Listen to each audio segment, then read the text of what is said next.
see the white, and I wanted to show that because he's like, oh, she gave it to CNN and she's not going to be back. She just owned them. This is what they are attempting to do. This is how they're attempting to whitewash history. And Trump announced that he's going to be doing an investigation. Let me show you guys a video about the museums, because he does not want real history taught. Thank you, Mr. President. On the Smithsonian, I know that your administration is seeking to weed out a lot of this left-wing spin that's in the museums, but we're seeing from people like Brian Stelter or other commentators that they're insinuating that you are trying to change history according to your narrative. What's your response to that, and is there anything you particularly like to do? Well, we want the museums to treat our country fairly. We want the museums to talk about the history of our country in a fair manner, not in a woke manner or in a racist manner, which is what many of them, not all of them, but many of them are doing. Our museums have an obligation to represent what happened in our country over the years, good and bad, but what happened over the years in an accurate way. Thank you very much, everybody. Thank you, press. Thank you, press. Thank you. Thanks, guys. Cut it out right here.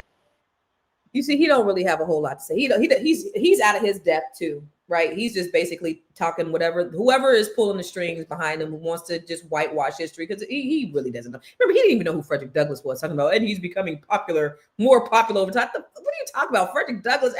Anyway, he has no idea what the hell he's talking about. I don't believe that Donald Trump can care less one way or the other. He's just doing what the real people who are his puppet masters are telling him to do. But the idea of, whitewashing, and then like Jillian Michaels saying that only 2% of white people own slaves. Let's be very clear, because it's very misleading.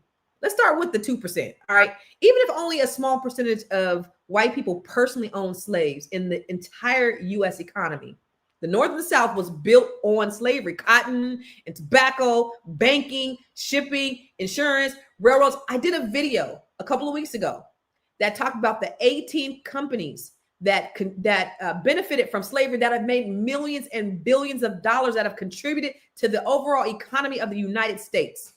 So if you've ever gone to the African American Museum, it's real history. They're just showing real history. And because it makes white people look bad, guess what?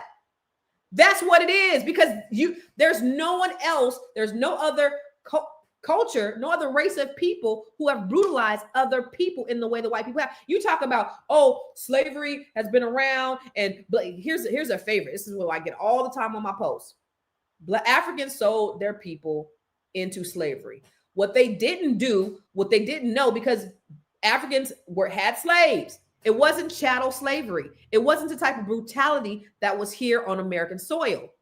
They weren't beating and raping and mutilating. I got some spotlights that are going to come that coming out where I'm talking about how, they did this butt breaking and how they mutilated black men and how they raped black men and black women to keep black men in line, to break them, to humiliate them. There was nothing. That's from sheer evil. So even if only 2%,